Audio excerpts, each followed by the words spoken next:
Hola, bienvenidos a un nuevo audiolibro y ya sabes, Dios quiere lo mejor para ti. Introducción a la oftalmología. Recuerdo anatómico. Globo ocular.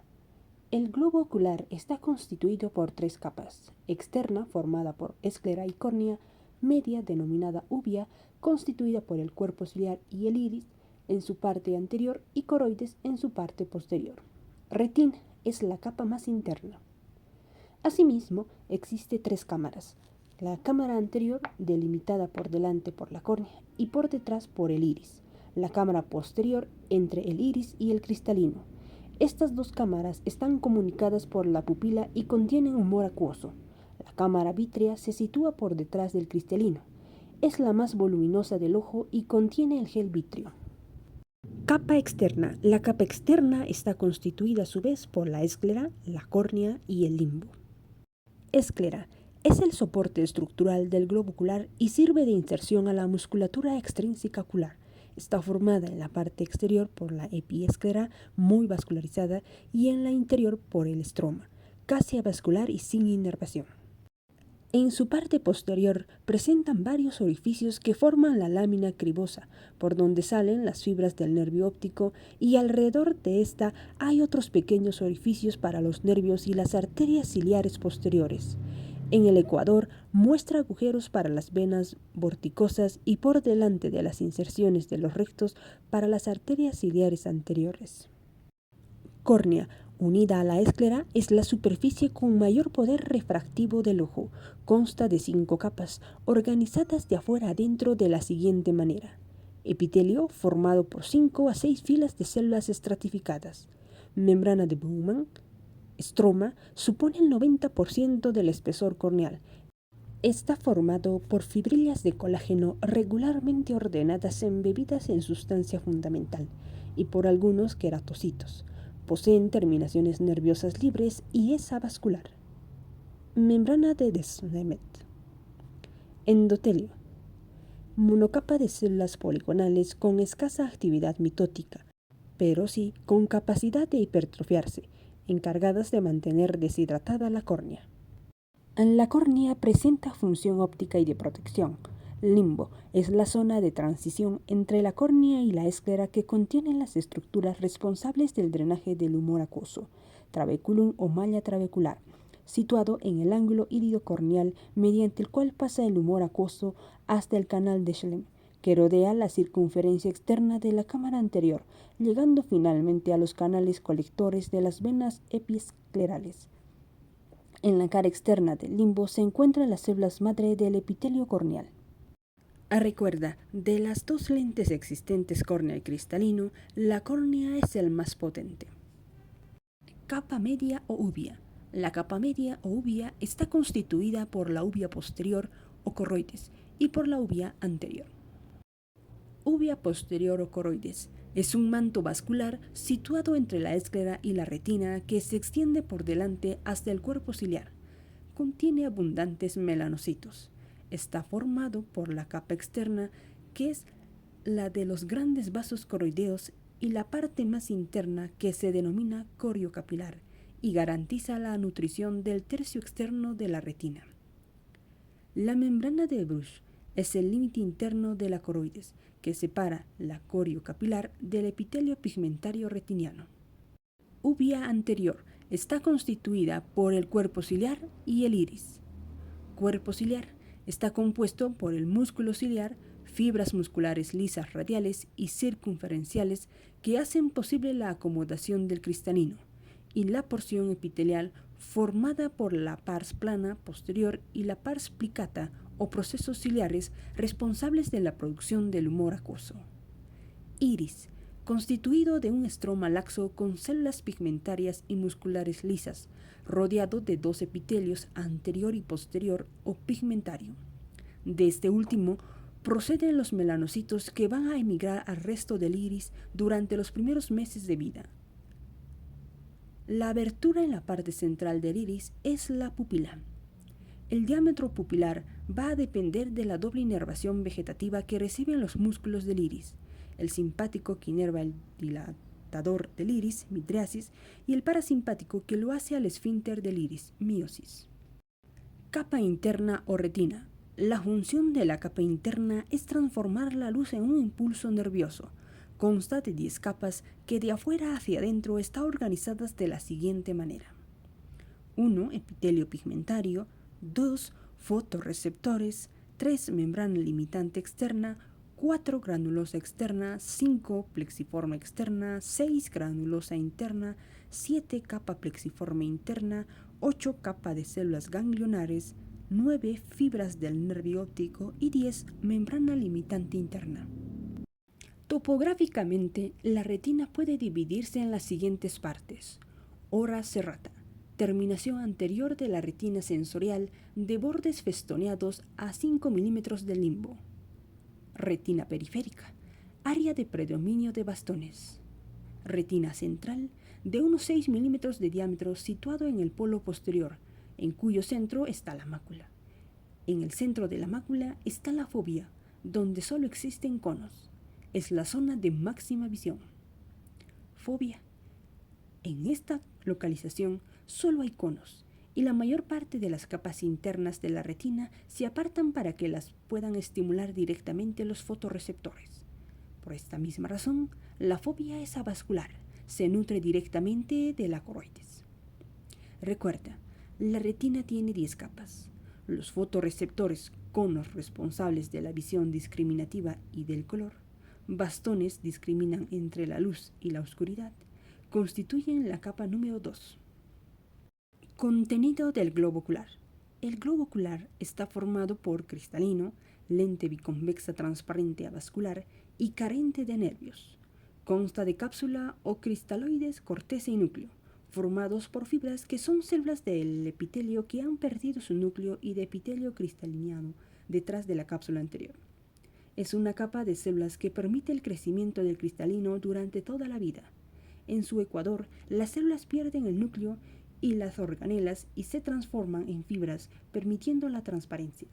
El cristalino está sujeto a los procesos ciliares mediante la zónula de zinc. Es la segunda lente en potente del dioptrio ocular. Vitrio, gel transparente avascular que representa el 80% del volumen del globo. Es un tejido conjuntivo especializado formado por células, hialocitos y fibrocitos, fibras y sustancia fundamental. Tiene función óptica y de sostén. Atravesando la cámara vítrea se encuentra el conducto hialoideo, que es un remanente embrionario de la arteria hialoidea. Humor acuoso, líquido que ocupa las cámaras anterior y posterior del ojo, con un 99% de agua. Formado en los procesos ciliares, 80% por secreción activa, 20% por ultrafiltración y algo por difusión. Se drena en su mayoría por el sistema trabeculum canal de Schlemm y en una mínima proporción por una segunda vía alternativa llamada uvea escleral. Es el responsable del mantenimiento de la presión intraocular. En relación con el plasma, presenta muy pocas proteínas, menos urea, ácido úrico y azúcares. Igual concentración de iones y más ácidos ascórbico y láctico. Contiene ácido hialurónico ausente en el plasma. Recuerda, el humor acuoso se sintetiza en el cuerpo ciliar y se reabsorbe en el trabéculo. Vascularización del globo ocular. Las arterias del globo ocular derivan de la arteria oftálmica, que es la primera rama de la carótida interna. Arteria central de la retina. Entra en el ojo a través de la lámina cribosa y aparece por el centro de la papila. Se divide en 2 ramas superior e inferior, cada una de las cuales se separa en nasal y temporal. No hay anastomosis entre las ramas. En la retina discurren por las capas de fibras nerviosas, nutren prácticamente toda la retina, excepto la zona de los fotorreceptores y el epitelio pigmentario que es irrigada por la coroides. Arterias ciliares posteriores. Penetran en el ojo alrededor del nervio óptico. Existen 2 tipos, múltiples ramas cortas que forman plexos al entrar, dando lugar a la corio capilar, y 2 ramas largas que llegan hasta el cuerpo ciliar sin dar ramas. Arterias ciliares anteriores. Son ramas terminales de las arterias que irrigan los músculos rectos. Penetran en el ojo delante de la inserción de los 4 rectos y junto con las arterias ciliares posteriores largas forman los círculos arteriales que dan ramas para la coroides periférica, el cuerpo ciliar y el iris. Las venas del globo ocular son tributarias de las dos venas orbitarias. Formadas por la vena central de la retina, las venas vorticosas salen por el ecuador del ojo y drenan la sangre de la úvea, y las venas ciliares anteriores que reciben sangre de la porción anterior de la esclera, el cuerpo ciliar y el iris. Órbitas. Las órbitas son cavidades situadas entre los huesos del cráneo y de la cara.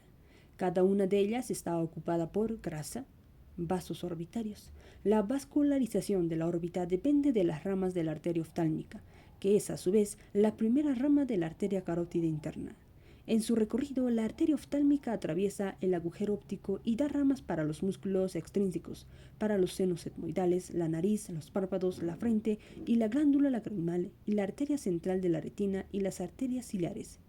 Las venas se reúnen en dos venas orbitarias. La superior sale por la hendidura esfenoidal y la inferior lo hace por la hendidura esfenomaxilar, llegando ambas al seno cavernoso. Nervios orbitarios. Recorriendo la órbita se encuentran múltiples ramas nerviosas que incluyen segundo par craneal o nervio óptico, cuarto par craneal o nervio patético, inerva el oblicuo superior, quinto par craneal o trigémino, ramas sensitivas del nervio oftálmico, lagrimal, nasal y frontal, y nervio maxilar superior infraorbitario. Sexto par craneal inerva el recto lateral. Tercer par craneal inerva el resto de músculos extraoculares. También contiene las fibras parasimpáticas procedentes del núcleo de Edinger-Westphal. Estas fibras hacen su sinapsis en el ganglio ciliar. Párpados. Entre ellos se forma la hendidura palpebral. La unión de los mismos constituye los cantos interno y externo.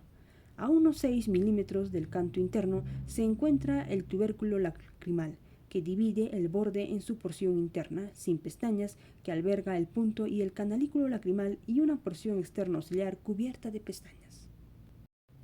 El borde presenta un labio anterior con las pestañas y las glándulas sebáceas de 6 y sudoríparas de Moll, y un labio posterior con entre 20 y 30 orificios que corresponden a los conductos secretores de las glándulas de Meibomian. De adelante hacia atrás, el párpado posee epidermis, dermis, músculo orbitario, tarso, en cuyo interior se encuentran las glándulas de Meibomian, encargadas de la secreción de la capa lipídica de la película lagrimal, y conjuntiva con células linfoides y glándulas mucosas que producen la capa mucosa de la película lagrimal. Músculos del párpado.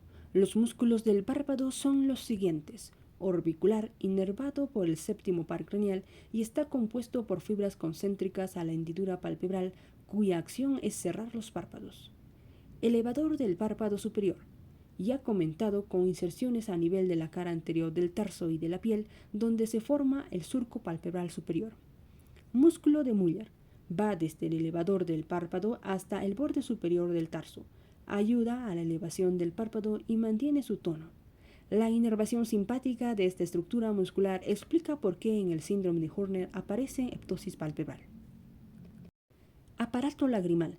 El aparato lagrimal está formado por la porción secretora, la porción excretora y la conjuntiva.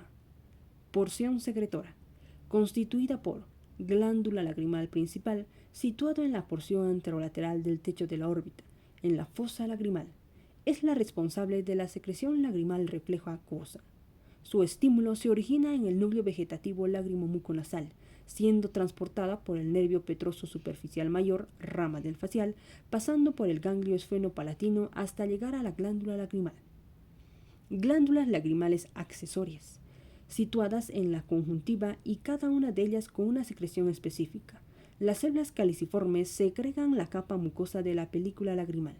Las glándulas de Krauss en los fondos de sacos conjuntivales y de Warfarin cerca del borde superior de la lámina tarsal producen la secreción acuosa basal estimuladas por el simpático. Las glándulas de Meibomio y Sainz son las encargadas de la secreción de la capa lipídica de la lágrima. Porción excretora constituida por puntos lagrimales, entrada a la vía. Canalículos unen los puntos lagrimales superior e inferior con el canalículo común y este con el saco lagrimal. Constan de una porción vertical y de otra horizontal. Saco lagrimal, situado en la porción inferointerna de la base de la órbita. Se continúa por abajo con el conducto lágrimo-nasal, excavado en el maxilar superior, que se abre en el meato inferior de la nariz. A nivel distal presenta la válvula de Hanser. Conjuntiva, mucosa delgada y transparente que tapiza la superficie interna de los párpados y la cara anterior de la esclera. Se divide en conjuntiva palpebral, fornix o fondo de saco y conjuntiva vulvar. En el ángulo interno se encuentran el pliegue semilunar y la carúncula. Presenta un epitelio colunar estratificado y un corión con abundante tejido adenoideo. En su espesor se encuentra la glándula accesoria ya descrita. Vía óptica. La vía óptica se estructura de las siguientes partes. Nervio óptico, formado por los axones de las células ganglionares de la retina, además de por células gliales. Presenta 4 porciones: intraocular, orbitaria, intracanalicular e intracraneal. Intraocular, constituida por fibras amielínicas que forman la papila. Orbitaria, que atraviesa el cono muscular y el anillo de zinc. Intracanalicular, en el canal óptico. Intracraneal, termina en el quiasma. Las 3 últimas tienen fibras mielinizadas y están recubiertas por las meninges. Quiasma óptico, adherido por la dura madre y la aracnoides al diencéfalo. Se relaciona lateralmente con la arteria carótida interna y por abajo con el diafragma de la silla turca. A este nivel se produce la decusación o cruce de las fibras procedentes de la retina nasal, mientras que las de la retina temporal siguen por el mismo lado. Cintilla óptica. La mayoría de las fibras hacen sinapsis en el cuerpo geniculado externo. Un pequeño porcentaje abandona antes la cintilla hacia el área pretectal. Estas fibras, a su vez, mediarán los reflejos pupilares, constituyendo la vía aferente de los mismos. Cuerpo geniculado externo. Sinapsis de los axones de las células ganglionares. En él hay cierto procesamiento de la información. Radiaciones ópticas y áreas visuales. Desde el cuerpo geniculado externo hasta el área 17. Forman la pared externa de los ventrículos laterales. Las radiaciones ópticas superiores viajan por el lóbulo parietal, mientras que las inferiores lo hacen por el temporal. Se establecen conexiones con las áreas 18 y 19, junto con otros centros de asociación para elaborar la percepción binocular final. Vías simpáticas. Comienzan en la región hipotalámica, desde la cual las fibras van al centro cilioespinal entre C8 y D2, donde hacen las primeras sinapsis. Salen de la médula y llevan a cabo sinapsis en el ganglio cervical superior. Las fibras postganglionares siguen el plexo carotídeo hacia el nervio nasal, atraviesan el ganglio ciliar sin hacer sinapsis y penetran en el globo con los nervios ciliares que rodean el nervio óptico. Sus funciones son las siguientes: dilatación pupilar, midriasis, vasomotora y del músculo de Muller. Semiología y exploración oftalmológica. Los aspectos a tener en cuenta de cara a la semiología y a la exploración en oftalmología son los siguientes. Agudeza visual. Toda exploración oftalmológica debe comenzar determinando la agudeza visual. Este es probablemente el parámetro que mejor resume la función del ojo. Debe valorarse tanto en visión lejana, 6 metros de distancia, como en visión cercana, a la distancia de lectoescritura, esto es 30 centímetros. Se mide en una escala decimal en la cual 1, la unidad, constituye la agudeza visual estadísticamente normal de un ojo sano, y 0,9, 0,8, 0,7 son las fracciones de agudeza visual considerada estadísticamente normal. Cuando el paciente no es capaz de leer la fila de letras más grandes, se determina la distancia a la que puede contar los dedos o percibir el movimiento de la mano. Si no es capaz de ver este movimiento, se determina si es capaz de percibir luz, y si no la percibe, se habla de amaurosis, ceguera total. Sin embargo, este parámetro por sí solo resulta incompleto, pues únicamente mide la función de la zona central de la retina. Puesto que la causa más frecuente de baja agudeza visual es la presencia de una ametropía, miopía, hipermetropía, astigmatismo no corregida, esto es lo primero que debe descartarse. En este sentido, la utilización del agujero estenopeico resulta de gran utilidad.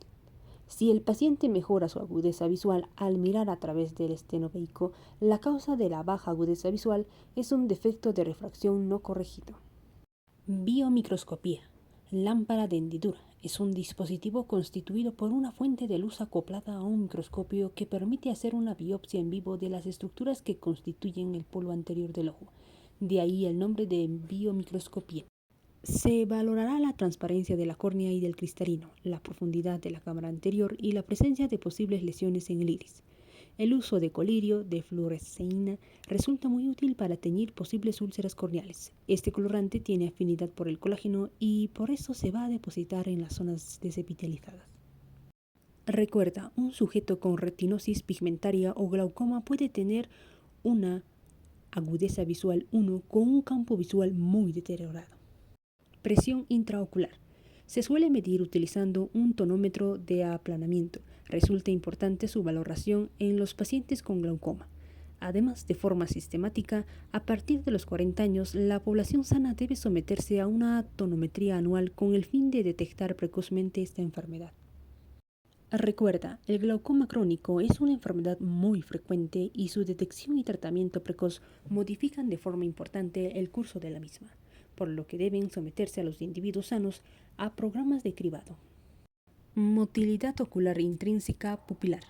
De una manera rápida y sencilla, proporciona información extraordinaria acerca del estado de todo el sistema visual. Por el carácter consensuado del reflejo fotomotor en condiciones normales, las pupilas son isocóricas y normorreactivas. Si existe daño en los sistemas simpático-parasimpático, se produce anisocoria. Cuando se lesiona el sistema aferente, nervio óptico o retina, no aparece anisocoria, sino un defecto pupilar aferente relativo, pupila de Marcus-Gunn. El defecto pupilar aferente relativo se explora iluminando las pupilas de forma alterna. Al iluminar la pupila del ojo no lesionado, se induce una miosis bilateral. Sin embargo, al hacerlo en el lado lesionado, las pupilas no responden y vuelven a su posición de reposo, experimentando una dilatación paradójica. Motilidad ocular extrínseca. Valora la función de los músculos extraoculares y de los nervios oculomotores. Es preciso determinar la alineación de los ojos y si existe limitación en la acción de alguno de los músculos. La correcta alineación se evalúa con el cover-on-cover test, exploración que consiste en tapar de forma alterna uno y otro ojo mientras el paciente mira a un punto fijo. Recuerda, si existe estrabismo, al tapar el ojo, este pierde el paralelismo con el ojo no tapado y en el momento de destaparlo realiza un movimiento para recuperar la fijación. Fondo de ojo. Puede explorarse con el oftalmoscopio directo o de forma ideal con el oftalmoscopio indirecto. Este último ofrece la ventaja de poder examinar un área retiniana mayor, permite explorar la periferia retiniana y puesto que se trata de un dispositivo binocular, se percibe las estructuras intraoculares en 3 dimensiones. El oftalmoscopio indirecto se suele utilizar tras haber dilatado la pupila con gotas midriáticas. Si se trata de explorar solo el polo posterior, mácula y papila, podría ser válida la oftalmoscopía directa, pero si el paciente refiere miodesopsias, aludido por el paciente con frecuencia como moscas volantes, es necesario someterlo a oftalmoscopía indirecta siempre para detectar la posible existencia de una lesión reumatógena, un desgarro en la periferia retiniana. Campo visual. Es posible valorarlo por confrontación, pero por este procedimiento resulta muy impreciso. Por ello, habitualmente se emplea un aparato llamado campímetro, que utilizando complejos algoritmos determina el grado de sensibilidad a la luz de la retina en cada punto del campo visual. Esta prueba resulta muy importante en las lesiones neurooftalmológicas y sobre todo en el seguimiento del glaucoma crónico. Recuerda, en los pacientes glaucomatosos es muy importante determinar el grado de excavación papilar. Refracción. Fisiología. Acomodación. Es la capacidad que tiene el ojo de aumentar su poder de refracción para ser capaz de enfocar los objetos próximos. Se consigue mediante un aumento de grosor y de convexidad de la porción central del cristalino por contracción del músculo ciliar. Esta contracción relaja la zónula y permite que el cristalino adopte una forma más curva. Se acompaña de una contracción de ambos músculos rectos internos, convergencia, y del músculo esfínter de la pupila, miosis. dando lugar a la llamada sincinesia acomodativa. Dioptrio se define como toda superficie que separa dos medios con distinto índice de refracción. Al atravesarla la luz, ésta experimenta un cambio de dirección. Así, la dioptría es la unidad que hace referencia al poder de convergencia o de divergencia de una lente para lograr que los rayos que llegan paralelos tras atravesarla confluyan en un foco a 1 metro de distancia. La potencia de una lente se mide en dioptrías y es el inverso de su distancia focal, expresada en metros. Por ejemplo, una lente convergente de 3 dioptrías formará su foco a 1/3 metros, es decir, 33 centímetros detrás de ella. Recuerda, durante la acomodación se contrae el músculo ciliar y se relaja la zónula, aumentando el diámetro anteroposterior del cristalino. Dioptrio ocular. Es el sistema de lentes del ojo. Está formado básicamente por la córnea y por el cristalino, siendo más potente la córnea, 43 dioptrías, que el cristalino, 17 dioptrías en reposo. La distancia focal del dioptrio ocular debe coincidir con la distancia anteroposterior del ojo, que es de unos 24 milímetros. Cuando esto ocurre, los rayos procedentes de objetos situados en el infinito a partir de 6 metros se pueden considerar que esto se cumple, que llegan paralelos al ojo, producen una imagen que se focaliza en la retina. Ese ojo se denomina hemétrope, normal desde el punto de vista óptico. Cuando esto no sucede y los rayos no se focalizan sobre la retina, dicha situación se denomina ametropía. Recuerda, el agujero estenopeico resulta de gran utilidad en la práctica clínica, pues permite diferenciar de un modo rápido y sencillo si la pérdida de agudeza visual se debe o no a un defecto de refracción. Ametropías. Las ametropías son alteraciones del ojo como sistema óptico, de modo que, estando el cristalino en reposo, los rayos de luz que llegan paralelos al eje visual no se focalizan en la retina. La causa de la alteración puede residir en la córnea, en el cristalino o en la longitud anteroposterior del globo, siendo este último el factor más frecuente. Típicamente, los ojos amétropes mejoran su agudeza visual mirando a través del agujero estenopeico. Se distinguen dos tipos de ametropías, esféricas y no esféricas. Esféricas. En ellas, el error de refracción del dioptrio es uniforme en todos los ejes del espacio. Son la miopía y la hipermetropía. No esféricas. En estas ametropías, el radio de curvatura de alguna de las superficies del dioptrio no es uniforme, no es una esfera, y el error de refracción es distinto en los diferentes ejes del espacio. Son los astigmatismos. Hipermetropía. Los rayos se enfocan detrás de la retina, bien porque el eje del globo es demasiado corto o porque el poder de refracción del segmento anterior córnea cristalino es menor de lo normal. El ojo hipermétrope es, en definitiva, poco convergente. Esta ametropía puede mejorarse mediante una lente convergente o acomodando siempre que el individuo tenga aún capacidad de acomodar y el defecto no sea muy grande. Los niños son fisiológicamente hipermetropes al nacer, ya que su ojo es más corto. Este fenómeno se va corrigiendo con el crecimiento. La clínica depende de la edad, pues el poder de acomodación disminuye con la misma y el grado de hipermetropía. Si no es muy elevado y el individuo es joven, se produce un esfuerzo constante de acomodación que puede dar lugar a un cuadro de astenopía acomodativa. Consiste en el cierre y el frotamiento ocular, dolor ocular, visión borrosa, congestión ocular, con conjuntivitis y blefaritis, estado nauseoso, etc. Puede aparecer estrabismo convergente por la sincinesia acomodación-convergencia. Cuando es muy importante, el paciente también presentará mala visión de lejos y una papila de bordes hiperémicos y borrosos, pseudopapiledema. El tratamiento se hace con lentes convergentes. Para graduarles, es preciso paralizar previamente la acomodación con parasimpaticolíticos, atropina, psicopléjico, a fin de desmascarar toda la hipermetropía en realidad existente. Se muestra el defecto latente junto al manifiesto. Miopía. Los rayos se focalizan dentro de la retina, bien porque el poder refractivo del segmento anterior sea excesivo o porque el eje anteroposterior del ojo sea demasiado grande. El ojo miope es demasiado convergente. El miope tiene mala visión de lejos. Hay que distinguir entre miopías simples o fisiológicas, defecto de refracción inferior a 6 a 8 dioptrías, que se inicia en edad escolar y aumenta hasta los 17 a 20 años, en las que las estructuras oculares son normales, y miopías elevadas, patológicas o degenerativas, en las que, además del defecto de refracción, hay una degeneración del vítreo de la retina y del coroides, y suele aumentar hasta la edad media de la vida. Esta forma de miopía es un proceso degenerativo que afecta al ojo en su conjunto y se asocia a múltiples patologías: desprendimiento de retina, catarata precoz, mancha de Funch, glaucoma crónico. El tratamiento se realiza con lentes divergentes que retrasa el lugar en el cual confluyen los rayos de luz. Astigmatismo. En esta ametropía, el poder de refracción del ojo no es el mismo en todos sus meridianos. Las imágenes no se focalizan en el mismo plano, sino entre las denominadas focales anterior y posterior en el llamado conoide de Sturm.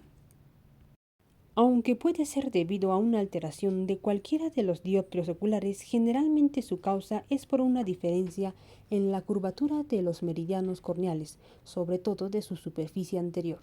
Es un defecto muy estable con pocas variaciones a lo largo de la vida. Puede ser regular cuando es posible corregirlo con lentes o irregular cuando esto es imposible. La clínica varía según el grado. En los casos leves, puede no haber clínica o una simple astenopía tras un esfuerzo visual prolongado. Cuando el astigmatismo es mayor, hay mala agudeza visual a cualquier distancia. El tratamiento se hace con lentes cilíndricas o con lentes de contacto. Presbicia. La presbicia se define como la pérdida de la capacidad de acomodación por disminución de la elasticidad del cristalino y por descenso de la fuerza contráctil del músculo ciliar. Es un fenómeno fisiológico asociado al envejecimiento. Se caracteriza por una incapacidad para enfocar los objetos cercanos. Los problemas comienzan cuando la capacidad de acomodación queda por debajo de 3 a 4 dioptrías, con lo que se pierde la destreza para enfocar objetos situados a 25 a 30 centímetros, distancia habitual de lectura. En el hemétrope ocurre a partir de los 40 años. En el hipermétrope ocurre antes y en el miope después. Se corrige con lentes convergentes. Cirugía refractiva. La cirugía refractiva se define como el conjunto de técnicas oftalmológicas empleadas para mejorar o corregir defectos ópticos producidos por ametropías, miopía, hipermetropía, astigmatismo y vista cansada. Dentro de la cirugía refractiva, la técnica LASIK es la más utilizada. Consiste en tallar un pequeño flap en la córnea que se levanta para aplicar láser sobre el estroma corneal y a continuación reposicionar el flap. La ventaja fundamental es que la técnica es más confortable, por lo que la herida que se realiza en la córnea queda inmediatamente cubierta por el flap y habitualmente se realiza bajo anestesia tópica, por lo que la recuperación visual es más rápida y las molestias asociadas son mucho menores. Solo se emplea para errores refractivos moderados y según el grosor de la córnea. Recuerda, en los pacientes glaucomatosos es muy importante determinar el grado de excavación papilar. Para errores refractivos más altos, mayor a 8 a 10 dioptrías de miopía, mayor a 4 a 6 dioptrías de hipermetropía, es preciso recurrir a la cirugía refractiva intraocular. Al no ser un procedimiento que actúe sobre la córnea, el espesor corneal deja de ser un factor limitante. Si el paciente es mayor, se le opera la catarata, si la tiene, y se introduce una lente intraocular ajustada a la longitud axial de su ojo para dejarlo hemétrope, lente pseudofáquica. Si el paciente es más joven, se introduce una lente epicristaliniana delante del cristalino o en cámara anterior para poder así preservar la acomodación, a la vez que se corrige el defecto refractivo, lentes intraoculares fáquicas. Las lentes multifocales, lentes pseudofáquicas, son la manera más extendida de cirugía de presbicia. Se implantan tras extraer el cristalino en la cámara posterior dentro del saco capsular. Combinan distintos puntos focales dentro del cuerpo de la lente. Parte de la óptica de la lente está enfocada de cerca y la otra de lejos, y gracias a ello se evita que el paciente precise hacer uso de gafas para actividades que implican la visión intermedia y la visión de cerca. Se precisa un proceso de neuroadaptación, y aunque la mayor parte de los pacientes se adaptan, hay otros que no lo consiguen, por lo que se debe realizar una indicación adecuada. El láser es un haz monocromático de luz de alta energía con alta coherencia. La transparencia de los tejidos del ojo hace que el láser sea una herramienta fundamental en el ámbito de la oftalmología y se utilice de forma cotidiana para diversos procedimientos diagnósticos y terapéuticos. Existen distintos tipos de láser, cuyas indicaciones se resumen en esta tabla. Indicaciones del láser en oftalmología. Excimer, cirugía refractiva. Argón, fotocoagulación de la retina. Trabeculoplastía. YAG, opacificación de la cápsula posterior. Iridotomía. Femtosegundo, realización de las incisiones corneales. Capsulorhexis, fractura del núcleo durante la cirugía de catarata. Ideas clave. La córnea es la capa más externa del ojo y se continúa con la esclera. Tiene 5 capas que se recuerdan con la regla ABCDE. A, arriba, el epitelio. B, Bowman, membrana D. C, colágeno, o la que es lo mismo, estroma. D, Descemet, membrana D. E, endotelio, hacia adentro. La uvea es la capa media del ojo y está compuesta de anterior a posterior, por iris, cuerpo ciliar y coroides. La retina tiene 10 capas, todas irrigadas por la arteria central de la retina, excepto las 2 más externas, que son la capa de fotorreceptores y el epitelio pigmentario, que lo están por la corio capilar. Hay que recordar esto al estudiar la oclusión de la arteria central de la retina. El humor acuoso ocupa las cámaras anterior y posterior del ojo separadas por el iris, líquido similar al plasma. Se forma en los procesos ciliares del cuerpo ciliar y drena anteriormente a través del trabéculo y de la vía uveo-escleral. El vítreo es un gel que presenta el 80% del volumen ocular y ocupa la cámara vítrea, la más posterior del globo. Las estructuras que atraviesan la hendidura orbitaria superior son el sexto par craneal, la primera rama del trigémino y las venas orbitarias superiores por dentro del anillo de Zinc, y el cuarto par y ramas frontal y lagrimal y la raíz simpática del ganglio ciliar por fuera del mismo.